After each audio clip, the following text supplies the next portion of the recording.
Dito naman tayo ngayon sa products area. So, click mo lang tong nandito sa gilid mo, products. So, dito marami kang pwedeng gawin, no? Una, pwede kang mag-add ng sarili mong product. Ito yung mga pre-created na and pwede kang mag-add ng sarili mong product dito, no? So, dito pwede kang mamili kung anong klase bang product yung gagawin mo. Physical product, digital product, service, or membership. So, basically, pag physical, ito yung meron ka physically na ipapadala ng mga goods, no? Digital product, puwedeng ito yung mga file na puwede nilang i-download, puwedeng video, puwedeng PDF file, puwedeng, MP3, no? 'Pag service naman, ayan, kunyari puwedeng, car rental, no? Yung mga gano'n, no? Kaya kunyari ay sa mga weddings, no, provide ka ng mga, photoshoot, video shoot, et cetera. Membership naman, kapagka meron kang mga exclusive content na gustong ipa-access sa kanila. Okey, para lang dun sa mga, nag-purchase 'no. So, gagawin mo lang diyan 'yan, let's say sabihin natin ano, physical product 'no. Tapos dito marami kang puwedeng, piliin 'no. Ayan, so puwede ka dito maglagay ng, product ano 'yan, product title, ganyan 'no. So, i-set up mo siya lahat 'no. Pakita natin sa inyo ano yung laman 'no, kunyari nakapag-create ka na. So, parang ganito yung mangyayari 'no. Lalagyan mo siya ng pangalan and then dito add image ka lang 'no, kapag meron kang gusto ilagay. So, make sure na yun yung pinaka nagpo-portray mismo kung ano yung itsura ng product mo. Then, dito kapag gusto mo i-share 'tong product na 'to, click mo lang copy link.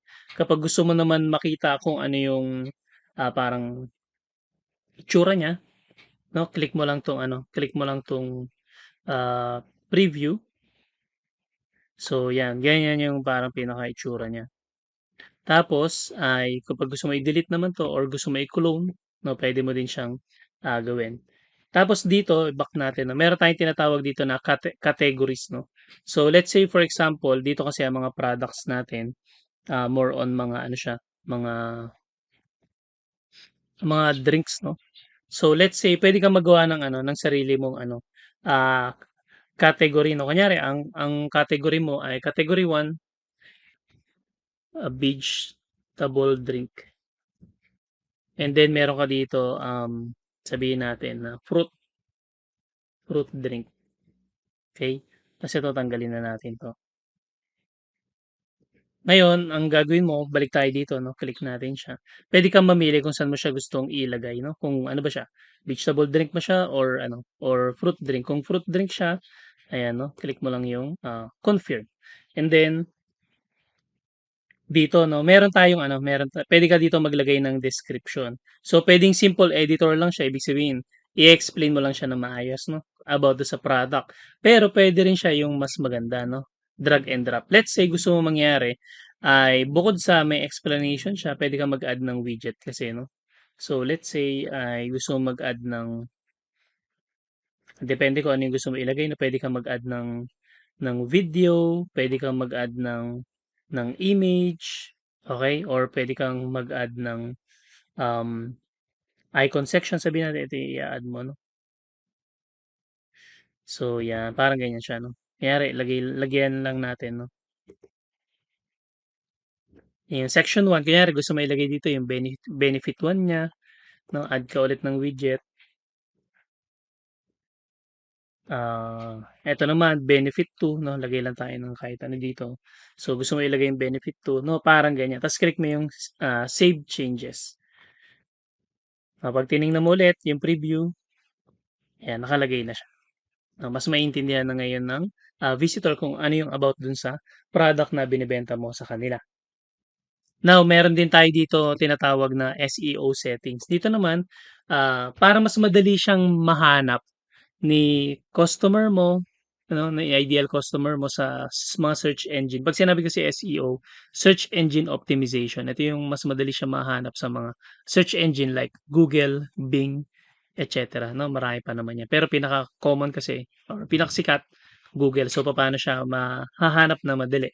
Lagyan mo lang dito yung pangalan ng product mo tapos yung ano, ah description niya 'no, kung ano yung gusto mo nakalagay diyan. Lagyan lang natin lorem ipsum and then puwede kang maglagay dito ng mga keywords 'no, na tinatawag. 'Pag keyword kasi ito yung kapagka nagta-type tayo sa ano, sa Google, kung ano yung tina-type nating keywords yun. Ngayon ano yung gusto mo na magsho-show yung product mo, anong mga keyword yung itinype ni customer mo para mahanap yung product. So, let's say, ay dapat i-make sure mo kung gusto mo mahahanap siya sa mga juice 'no, make sure mo na nakalagay yung mga word na yan 'no, na kunyari ay, juice, fruit drink. Okay. So, pero siyempre dapat naka-paragraph form siya. Pero ito yung mga keyword na dapat nandoon sa loob ng paragraph para mas ano siya, mas ma-optimize mo na mabuti yung product mo 'no. Ayan, tapos save changes. Now dito naman tayo 'no, sa prices. By the way, kapag gusto mong baguhin 'to, kunyari gusto mo maging ano siya, maging, ah, pesos, so back mo lang siya. Tapos punta ka lang dito. Tapos general, 'yan. Tapos lagay mo lang dito Philippines, 'yun. Okey na 'yan 'no. Ngayon balik tayo dito sa products, click natin 'to, 'yan, naka-pesos na siya 'no. 'Yan, ngayon kapag gusto mo naman on sale siya, ibig sabihin nito, ito yung makikita ng tao, ito yung naka-cross, okey? So tignan niyo, kapagka ano, kapagka i-preview natin siya, ayan na, naka-cross yung original price niya tapos ibig sabihin may mas-save sila na 13% 'no. Ano yung gusto mo na nakalagay dito, yung actual na price nila and magkano yung gusto mo na naka-cross. Most especially ito yung mga ano, mga naka-sale na product. Tapos dito meron tayong separate na video para dito sa subscription. Pero basically ganito lang gagawin mo diyan 'no. Ano ba yung gusto mo, ongoing payment? Kumbaga ibig sabihin ay ibibill mo ba sila monthly? Kung monthly 'no, every month, kunyari bill mo every year 'no, parang ganyan siya 'no. Tapos puwede rin naman kasi installment. Kunyari gusto mo ang hulog dito 3 installment payment, parang ganyan 'no. So meron tayong separate na section para diyan. Meron tayo dito yung weight 'no, kung gaano ba kabigat yung product. So basically siyempre lalabas na lang kapag naka-physical ka. Pero 'pag digital, ang hahanapin nila yung product file 'no, i-upload mo dito 'no, kung ano yan, kung MP3 man siya, PDF siya, et cetera 'no, yan. Tapos kung ano naman siya, kung service, siyempre wala nang nakalagay yun dun. Kung membership, anong group. Meron tayong separate para dito 'no, na na whole na section para sa members area. Okay, anyway sabihin natin muna ay physical product yung binebenta mo. Tapos dito meron tayong tinatawag na, track inventory. Ito naman kasi para hindi kasi possible na sa dami ng order sa'yo, mangyayari maubusan ka na ng stock. So dito puwede mo siyang i-ano 'no, mag-track ka ng mabuti. Kunyari ang track mo lang, ang inventory mo lang 100. So mangyayari kapagka everytime na may o-order diyan mababawasan 'yan 'no. Ang mangyayari kapag ubos na yung 100 lalabas dun sa ano, sa online store mo sold out na siya. Okey, so para hindi ka mamroblema na kailangan mong mag-deliver ng product pero, out of stock ka na. Okey, so puwede mong i-on 'yan, puwedeng i-off 'no. Ngayon meron din tayong tinatawag dito na variation. So for example, ang binebenta mo ay mga damit ta's may iba-ibang sizes 'no. So kunyari ilagay natin size, tapos kunyari ay small, medium, large, XL, okey, ganyan 'no. Tapos sabihin natin meron ka din color 'no. Kunyari ang color mo ay red, ah, black, orange, et cetera 'no. Tapos dito puwede kang maglagay ng ano, puwede kang maglagay ng advance. Kunyari gusto mo sa sizes magkakaiba yung price niya. Kunyari kapagka ano, kapagka small puwedeng mas mura siya, 'di ba? Kapagka large mas mahal ng konti, puwede mo siyang bagu-baguhin dito 'no. Tapos kunyari iba pa rin yung presyo kapagka ano, kapag sa color. So 'yan, kunyari medium na red magkano siya 'no, depende sa'yo.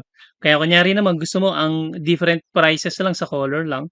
So kapag red magkano siya, kapag black, kapag orange 'no. Puwede mo siyang i-modify ng maraming beses 'no. Tapos dito naman puwede kang mag-at ng mga images. Ano yung image 'pag small? Normally pare-parehas naman 'yan, eh, 'no. Pero kung gusto mo iba-iba puwede rin. Tapos dito sa color, ayan, Lagay mo lang 'yan. Kunyari tumbler yung product mo, ano yung itsura niya 'pag red, kapag black, kapag orange 'no, depende sa'yo. Okay. So, save changes tayo.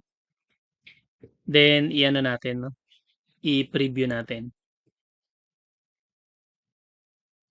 Ayan. So, ngayon puwede na mamili yung customer mo, ano ba, medium ba siya, anong gusto niyang color, color black ba, no, orange 'no. Basically kapag pinili niya orange magbabago 'to 'no. Ayan, parang kung sinet mo yung ibang image. Okay. So, gano'n lang siya. Now, pagdating naman natin dito sa thank you page, let's say gusto mo iba yung pagkabili nila mapupunta sila sa specific page na gusto mo, puwede 'yan 'no, lagay mo lang kung sa page mo ba sinet up 'yun, kung sa funnel or puwedeng external link 'no, ayan.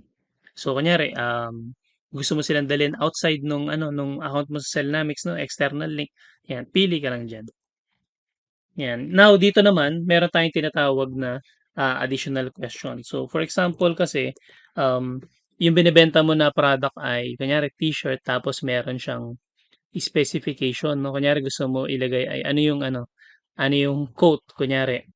So, kunyari what is the engraving, kunyari ano may gusto kang engraving o kaya what is the quote inside the shirt. So, parang gano'n 'no. So, ganyan siya. Yeah, save changes. Tapos ay, tag customers.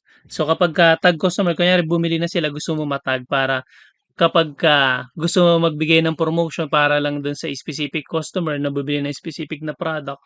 Okay, so ito kasi pangalan nito product 1 eh, 'no.